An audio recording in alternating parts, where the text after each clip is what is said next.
guys, it's Cece, and today I'm here to do my February wrap-up. So in February, I read a grand total of 9 things, that is 8 books and 1 graphic novel, and I am now going to wrap all of those up for you. So first of all, if you watched my February TBR, you know that in February it was my goal to reread all of Twilight. Up to this point, I had only read Twilight, New Moon, and Eclipse, and I had never read The Short Second Life of Bri Tanner or Breaking Dawn, and I have read all of those now, so I'm going to quickly wrap up all of those.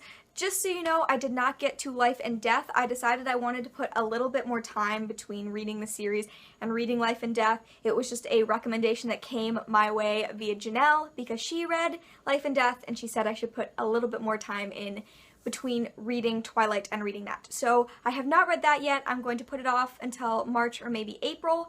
But yeah, I'm going to quickly start by wrapping up my reread of the Twilight Saga, and then I will talk about the other books that I read at the end of February. For the first 2.5 weeks or so of February, all I was reading was Twilight. I no longer have the books here with me. They have gone back to Janelle's house to try to make room on this shelf behind me because there is not a lot of room.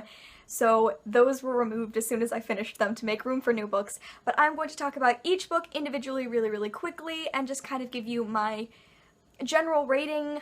Overall I really enjoyed my reread. I haven't read them in so many years that it was kind of fun to get back into reading them, and Twilight was kind of an especially cheesy reread because that is sort of a cheesy book.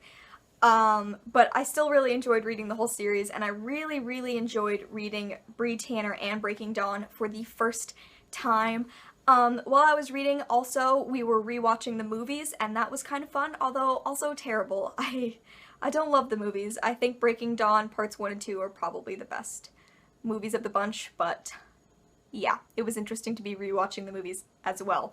Anyway, let's get into talking about each of the Twilight Saga. So obviously the first one I read was Twilight. The whole Twilight Saga, if you don't know, is by Stephanie Meyer, obviously, but rereading Twilight was kind of odd and interesting. It's a bit cheesy. It's kind of the silliest one of all of them because it has all of these super iconic lines that are kind of ridiculous and make you roll your eyes when you read them, but I still really enjoyed reading it again, and I wound up giving this one a 3.5 out of 5 stars. Some of it was just a little too cheesy for me to rate this one super high. I still kind of really enjoy reading that first installment again. It was just kind of fun more than anything. Obviously after that I reread New Moon. New Moon has always been my favorite of all of the books, and that really still stood when I was rereading them. I got through it significantly faster than I read all of the others. I read it in like 2 days, which is kind of crazy. But something about New Moon just remains my favorite. When I was younger, it was always the fast-paced nature and waiting to see if that character was going to reappear.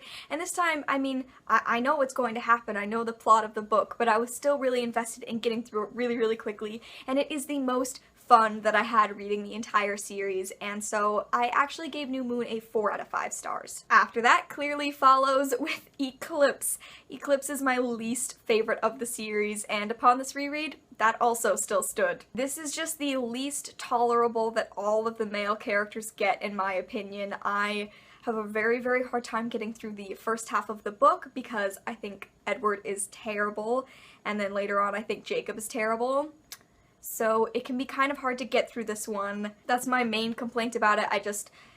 I didn't like most of the characters while reading this book, which is kind of a problem when you're reading a book if you don't really like any of the characters. Yeah. Anyway, this has always been my least favorite one, and it still is my least favorite one. It is the one I had the least fun reading, and I ended up giving it a 3 out of 5 stars. And now we are getting on to the books that I had never read before. This was my first time reading them, which was really fun, and the first of those is The Short Second Life of Bri Tanner. This is a novella to go along with a character that you briefly see in Eclipse, and this is so interesting to read. A lot of people told me when I said I was doing this reread that Short Second Life of Bri Tanner was their favorite one of the whole bunch, and I totally understand that. I totally understand being of that mindset. It gives you such a wonderful insight into characters you don't really get to see in the books, or at least you don't get to see what they're going through and those processes in their minds. I completely fell in love with Bree over a very short number of pages. This is a novella, so it's a very short story,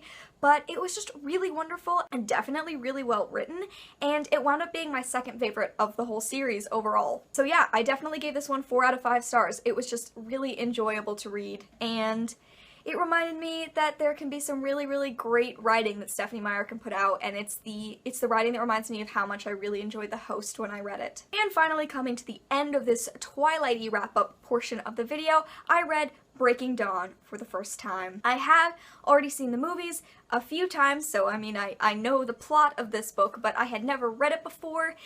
It, as Janelle refers to it, it is the soap opera of the whole saga. It is the most kind of ridiculous, and you just have to take those really ridiculous things in stride. I think actually that my favorite part of this book is how much you get to see all of the other characters. What I love about Eclipse is how much you get to see the other elements of the Cullens that you haven't up to this point, and so I really like that, and this one I loved for seeing different kinds of vampires also. You just get to see so many different types of people and hear so many backstories, and it just expands the world in this really, really nice way. And easily my favorite section was the whole portion narrated by Jacob. I was not ready to read this because I don't love him in Eclipse, and so I was kind of like, I don't want to have to read this, but it ended up being really enjoyable, and I was kind of sad when I had to go back to reading a different perspective, because I think Jacob is actually a very, very funny narrator, and he made reading some of the more ridiculous aspects of this book a little bit more fun. So overall, I gave this book 3.5 out of 5 stars. Alright, that is the end of that portion of the wrap-up. Now we are going to be moving on to the other books that I read in February. I have 3 books here to show you and 1 graphic novel, so let's get started on those. First up is a book I read for school, and that is The Woman in White by Wilkie Collins. I read this book for my class, which is about gender and sexuality in 19th century England, and yes, it's a very, very interesting class. This was a very interesting book. I don't know how well I can tell you what it's about. It's sort of about choice and marriage in Victorian England, I suppose. There is a thriller-y-esque aspect to this book. Yeah, it's very interesting. I don't really know how to explain the plot. It was a very, very strange book that it just kept building and getting stranger and stranger. While I did enjoy this book, I think that it sort of came across as a lot of Victorian era books. It came across as kind of a soap opera, which isn't necessarily a bad thing, but it is a problem I've had with certain classics that I'm like, pull yourselves together. But yeah, I didn't love the end of this book, which I mean was one of the main discussion points in my class, what the end of this book means for women, because it is a gender and sexuality class. So, while I enjoyed some aspects of this book and it kept me up reading because it was really interesting, I only gave this book a 3 out of 5 stars. After all of that, I picked up a new book and I started reading Dying for the Rose by A. Anders. This book was sent to me by the author, and it basically follows this guy named Ford, and he gets put on a sort of bachelorette-esque show, and he's just kind of not taking it seriously, he doesn't really care, and then he finds out that the show is a lot more serious than he originally thought when he finds out the contestants die after they are kicked off of the show. One thing you should know about this going in that I did not is that it is set in a semi-futuristic world, not semi, it's set in the future. Which was actually one of the issues I had with the book. It just felt very strange, the introductions to the future that you get. It's sort of random, and at the beginning you're kind of like, wait, this doesn't make sense, until you figure out that it's in a future kind of world, and then it's kind of put in weird moments, which I didn't love. The strength of this book was definitely the action scenes. There were just, whenever it was high, intense actions and everyone's trying to figure out what's going on and who's killing the people when they get kicked off the show, those parts were really interesting and I really enjoyed reading them and they kept me flipping pages. Unfortunately, the one-on-one interactions were the bits that I enjoyed less. I didn't think they were as well written, and sometimes they were just a bit uneven. And overall, I didn't love this book for that reason.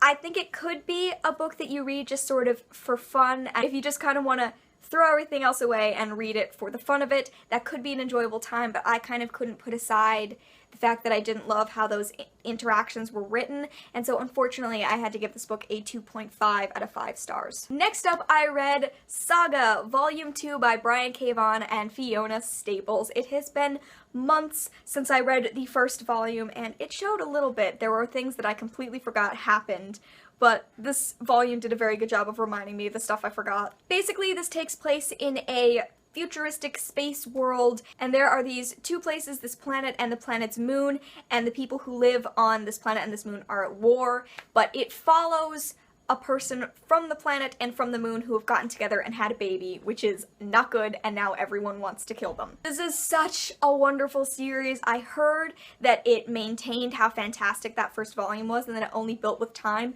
and I totally agree. This was an absolutely excellent second volume. I'm so glad that I finally picked this up. It developed the world so well, it developed the characters so well. The art in these are so beautiful. I love it.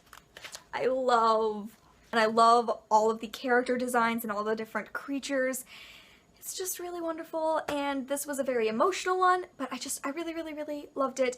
Definitely as much as I love the first one, so it gets the same rating as the first one, a 4.5 out of 5 stars. And finally, the last book that I read in the month of February was Empress of the World by Sara Ryan. This book follows a girl named Nicola, and she is sent to this summer institute for gifted youth, and there she meets a bunch of friends as well as a girl named Battle Hall Davies, and the two of them have a relationship and sort of fall in love. I am going to be doing a full review of this book in the next couple of weeks or so you can look out for that, but what I mainly want to say is that I really enjoyed this book. I think that it lost me a little bit halfway through, and I was really worried, but it totally got me back again, and I really loved the ending, and I loved how the story pulled together. My favorite part, easily, of this book is that it mentions bisexuality, and the lead character does not go, well, maybe I'm bisexual, and then everyone convinces her she's wrong. Legitimately, she insists on being called bisexual, and that was beautiful to me. I have not read a book that actually did that before. I know they are out there, but this word uses the word bisexual and insists upon using it, and that was a beautiful thing. Keep an eye out for my review, because I'm definitely going to be talking about this book. Because of the ending, I didn't give it as high a rating as I was expecting it to, but I still gave it a 4 out of 5 stars. Okay guys, that is it for my February wrap-up. I hope that you have enjoyed watching. If you have read any of these books, please let me know what you thought about them, and let me know what your favorite book was that you read in the month of February. I feel very proud of my 9 things that I read, and I think that that keeps me on track for my goal of reading 100 books this year, so yes, I'm doing very well, and I'm very pleased. Thank you so much for watching, and I will see you in another video very soon. Bye!